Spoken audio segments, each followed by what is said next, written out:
Good evening. This is James from Faithful Angelenos Sports with a special report. Minutes ago, the Los Angeles Lakers have hired former Bucks assistant Darvin Ham to run the team.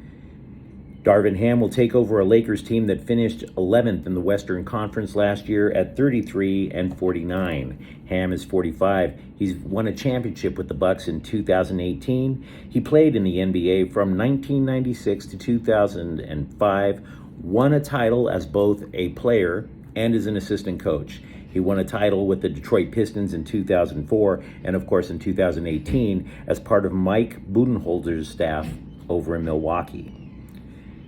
Ham has a Lakers pedigree. He began his coaching career with the Lakers under both Phil Jackson and later on Mike Brown.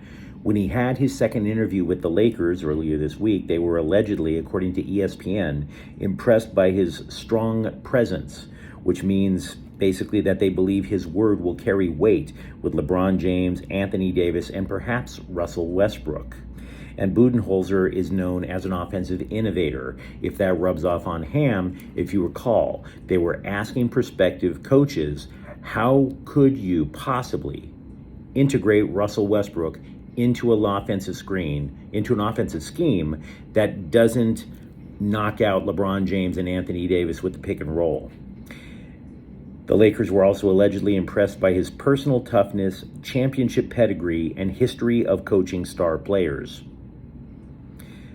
What does this mean? Well, in a few words off the top of my head, I think this means whoever leaked to the press. Remember, there's always palace intrigue in the Lakers' inner sanctum. I believe somebody leaked to the press that Terry Atkinson was a third finalist. I think that guy, whoever leaked it, was trying to push an agenda. There were two stories. One had two finalists, Ham and Stotts. The third finalist, according to another source, was Atkinson. Who were the people who got the second interviews? It was only Stotts, the former Portland coach, and Ham. Ham won the day. This also means the Budenholzer coaching tree grows with more influence in the NBA. You recall Quinn Snyder worked under Budenholzer, longtime Utah coach. Taylor Jenkins was a miracle worker with the Memphis Grizzlies, former Budenholzer coach. It also means that LA Times columnist Bill Plaschke needs to stop pitching fantasies, because he was the guy who was sitting there screaming Doc Rivers should be the next Lakers coach. Stop pitching fantasies, start dealing with reality. That's what the news is about, reality. What is next for the Lakers?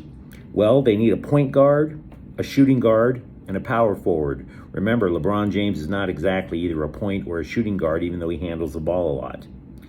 They need a point guard, shooting guard, power forward. Youth should be served at some point. The next question after that is what to do with Russell Westbrook. He is going to make $47.1 million this year. Do you trade him and the expiring contract? Do you keep him, trying to integrate him, knowing that the contract comes off the books in 2023 if you don't trade him? Also, they have a tradable contract in Talen Horton-Tucker. So there are decisions to be made.